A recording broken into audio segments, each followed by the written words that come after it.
I never imagined that the very sin I carried quietly in my heart could drag me toward the fires of hell. It wasn't murder. It wasn't witchcraft. It wasn't even adultery. What I saw in that dark, burning place shook me to my core. Souls screaming endlessly. I heard them cry, "Why didn't I forgive? Why did I hold on to the pain?" Their voices echoed the very words of Jesus in Matthew 6:15. "But if you forgive not men their trespasses, neither will your Father forgive your trespasses." That night, I realized that unforgiveness is not just a wound of the heart. It's a chain that binds the soul, even beyond the grave. And God allowed me to see it with my own eyes. My name is Daniel, and I want to take you back to the year 2017, the year my life was turned upside down. On the outside, I looked like every other Christian in my community. I attended church almost every Sunday. I could recite memory verses, and I even joined the choir. But deep inside, I carried a wound that had been festering for years. A wound I refused to let God touch. It started with betrayal. Someone very close to me, a friend I trusted with everything, stabbed me in the back. They lied about me, spread rumors, and ruined my reputation in the very church I thought was my safe place. I can still hear the laughter when people whispered behind my back, and I remember crying myself to sleep. From that day I swore I will never forgive them. Even if God Himself asks me to, I won't. And that vow became my chain. Life moved on, but my heart didn't heal. Outwardly, I smiled. I raised my hands during worship.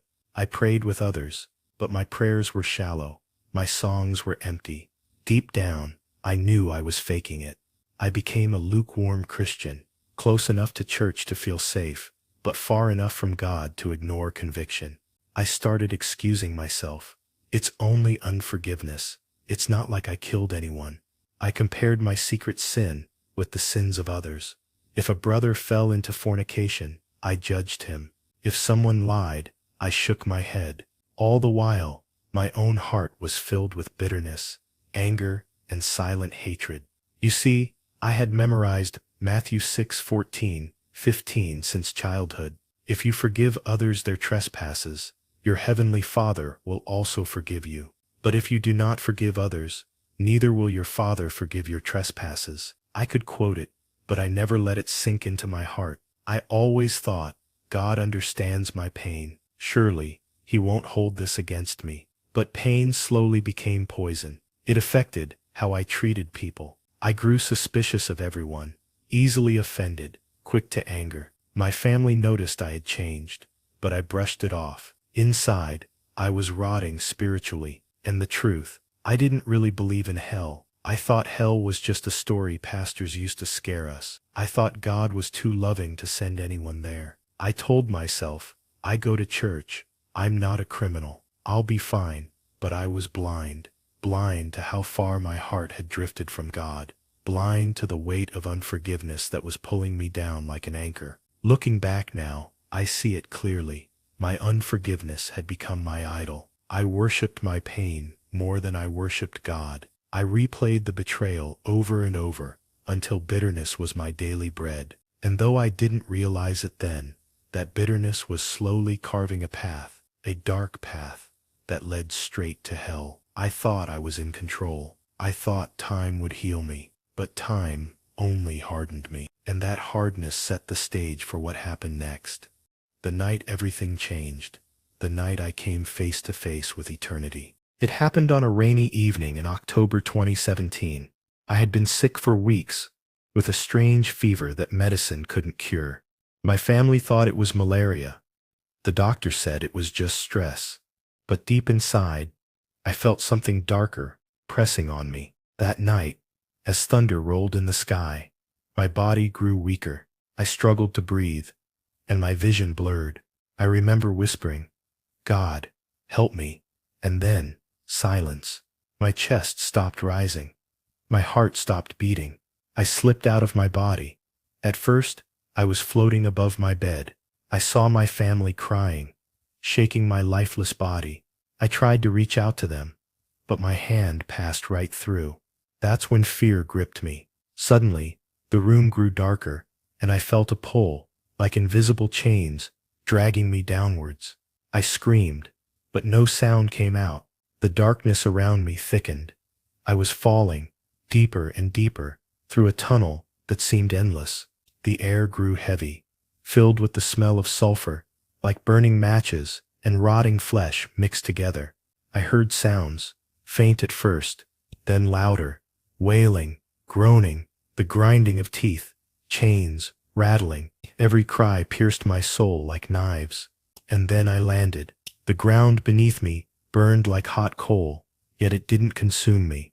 The sky was black, lit only by rivers of fire snaking across a barren land. Souls, millions of them, were scattered everywhere, screaming, clawing, begging for mercy that never came. I saw demons, hideous creatures, with twisted faces, mocking and tormenting people. Some whipped souls with chains. Others laughed as humans gnawed their own tongues in regret. I tried to run, but there was nowhere to go. A voice thundered in the darkness. This is the place for those who refuse to forgive. My whole body trembled. I saw souls chained together, each one holding the face of the person they hated on earth. They were screaming, "Why didn't I forgive? Why did I hold on?" The words echoed, over and over, until they sank into me like fire. I fell to my knees, shaking. In that moment, I remembered Matthew 6:15. But if you forgive not men their trespasses, neither will your Father forgive your trespasses. I had quoted it for years. I had ignored it for years. Now it was alive, burning before my eyes. I tried to speak, to pray, but the ground opened beneath me. Flames rose higher, and I was dragged closer to a pit where screams were louder than thunder. Every breath was agony, every thought filled with regret. I thought of the person I never forgave. I thought of the vow I made. I will never forgive them. And I realized those words were the very chains pulling me down. I cried out, "God, please, give me one more chance." But only my echo answered me. The fire roared. Demons closed in. The smell of burning flesh filled my lungs. And just when I thought I would be swallowed completely, something happened that changed everything. As I stood trembling in that place of torment, the cries around me grew clearer. One soul screamed, "I was a pastor. I preached to thousands, but I never forgave my brother." Another cried, "I gave to the poor. I prayed every day, but I refused to release my wife from the hurt she caused me." It struck me like lightning. These weren't murderers, thieves, or witches. These were ordinary people, some even churchgoers, chained for one reason: unforgiveness. Suddenly, a dark figure pointed at me and hissed, "You are one of them. You vowed never to forgive, and now the same vow binds you here." At that moment, Matthew 6:15 thundered in my spirit. "But if you forgive not men their trespasses, neither will your Father forgive your trespasses." I understood. Every sin, no matter how heavy, could be washed away by the blood of Jesus.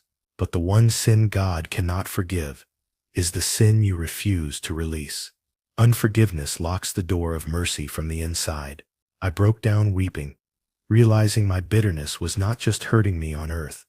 It was preparing a prison for me in eternity. Just as the flames wrapped tighter around me, and the demon's laughter pierced my ears, a sudden silence fell. The ground trembled. The air shifted.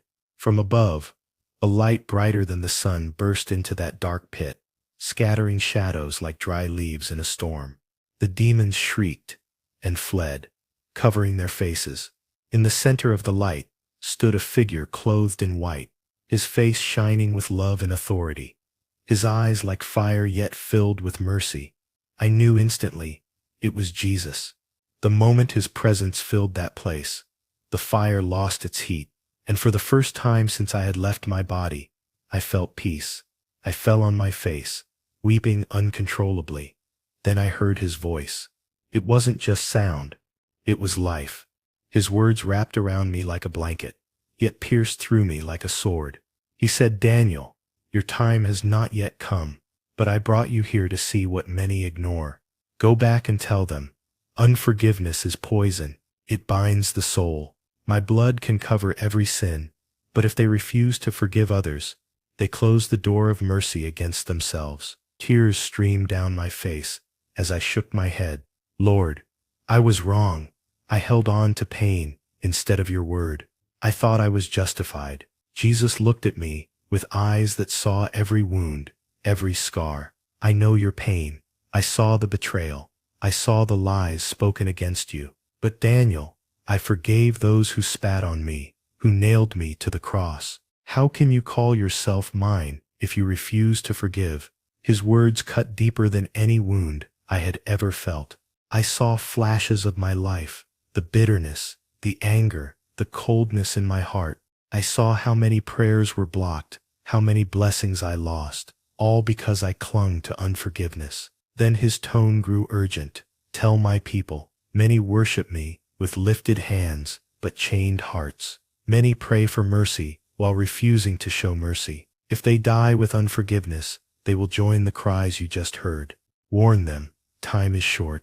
The light grew brighter, wrapping around me like arms of fire. My body felt weightless, and just before I was pulled back, he whispered one more sentence that burned into my spirit. Forgive, as I forgave you, or you cannot enter my Father's kingdom. In an instant, the pit vanished, the darkness dissolved, the screams faded. I felt myself rushing upward, pulled by that light, until I opened my eyes again. I was back in my body. When my eyes opened, I was lying on the same hospital bed my family thought I would never rise from. The doctors stood stunned. My mother wept, clutching my hand, as if she never wanted to let go. But even before I could speak, I knew I was no longer the same Daniel who left that bed. Something in me had died in that pit, and something new had come alive in that light. The very first thing I did, after gaining strength, was ask to see the person who betrayed me years ago. My family was shocked. They knew how bitter I had been, how many nights I cursed that person in my heart. But when they came into the room, I broke down crying, held their hands, and whispered, I forgive you, please forgive me too. From that day forward, forgiveness became my mission. I stopped pretending in church and started living in truth. I called relatives I had cut off. I reconciled with friends I had abandoned. My prayers changed, no longer demanding blessings, but asking God to give me a heart like His. Now, when I look at people, I don't see their offenses. I see souls Jesus died for. I no longer carry bitterness as armor. I carry love as a testimony. That night in hell taught me that life is too short to keep grudges, and eternity is too real to gamble with unforgiveness. My friend, listen carefully. Hell is real, and many who thought they were safe are chained there because of unforgiveness. Jesus said in Matthew 6:15, If you forgive not men their trespasses, neither will your Father forgive your trespasses. Those aren't just words. I saw them lived out in eternity. I beg you today, release the bitterness. Forgive that father, that mother, that friend, that spouse. Don't let unforgiveness chain your soul. Remember this, unforgiveness is a prison that follows you beyond the grave. And if you can't forgive, don't expect to be forgiven.